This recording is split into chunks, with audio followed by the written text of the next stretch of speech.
Did the Arizona Cardinals just draft DJ Humphries' replacement? We'll come back to that in a bit. Going into the draft, it was widely expected that the Arizona Cardinals would trade out of the third overall pick, but I don't think anyone anticipated the flurry of trades that transpired. The evening started in an inauspicious manner with news dropping that the Cardinals had come to an agreement on trade compensation to settle a tampering issue stemming from a phone conversation that Monty Ossenfort had with now head coach Jonathan Gannon following the NFC Championship game, a period in which such contact was not permitted. The settlement involved the Cardinals swapping third-round picks with the Eagles, sending pick 66 in exchange for pick 94, with the Cardinals also receiving a 2024 fifth-round pick from the Eagles. With that trade out of the way, it would not be long before the Cardinals were on the clock and made the trade that fans had been anticipating. After much anticipation, the Cardinals ended up trading the third overall pick and pick 105 to the Houston Texans in exchange for the 12th overall pick, the 33rd overall pick, as well as Houston's 2024 first and third round picks. Overall, this was a solid haul for the third overall pick, but the Cardinals weren't done. Moments later, they made another trade with the Detroit Lions to move up from pick 12, which they had just acquired from the Texans,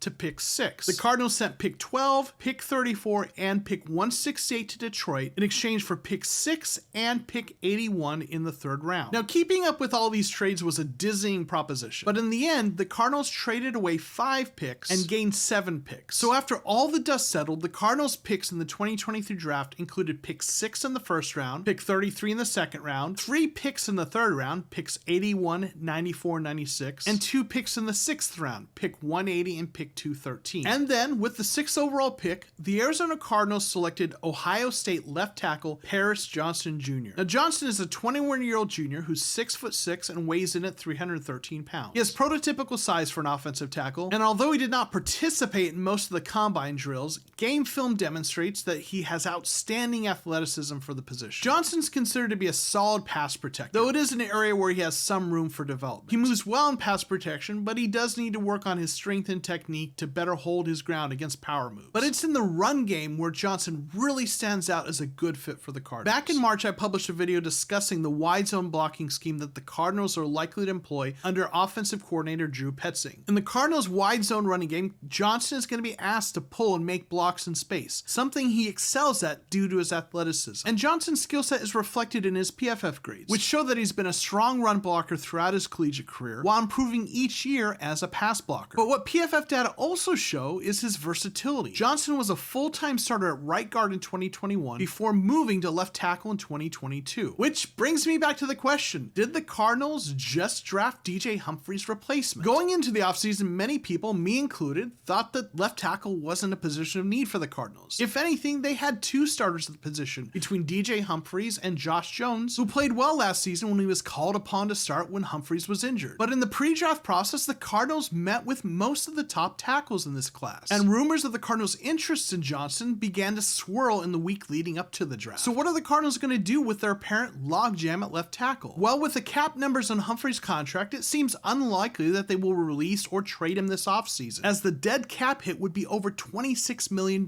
So in the short run, I think the Cardinals are going to take advantage of Johnson's versatility, and they're probably going to play him at guard his rookie season. But I suspect that 2023 is going to be DJ Humphries' last season as an Arizona Cardinal, unless the team decides to move Humphries or Johnson to right tackle. Next season, Humphries' dead cap numbers become much more manageable, and I think there's a good chance they look to trade him, or maybe even release him outright. And as for Josh Jones, this is the last year on his rookie deal. And unfortunately, I think Josh Jones is going to spend this year as the Cardinals' swing tackle, only playing if one of the starters gets injured. And Jones has expressed his desire to stay at left tackle. So I think even if he does end up playing at guard or right tackle, next offseason, Jones is going to walk. He's going to go to another team that's going to sign him to be their starting left tackle, and he's probably going to get a bigger contract than you think. As they say, left tackles don't grow on trees. And in the end, I think all the Cardinals are going to have to show for Josh Jones is a compensatory pick that they'll probably get when he signs elsewhere. So did the Cardinals just draft DJ Humphries' replacement? I think so. At least eventually. What do you think of the Paris Johnson Jr. pick? Let me know in the comments below. Also, please be sure to click like and subscribe to the Cardinal Rule for more Arizona Cardinals content. Thanks for watching, and we'll see you next time on the Cardinal Rule.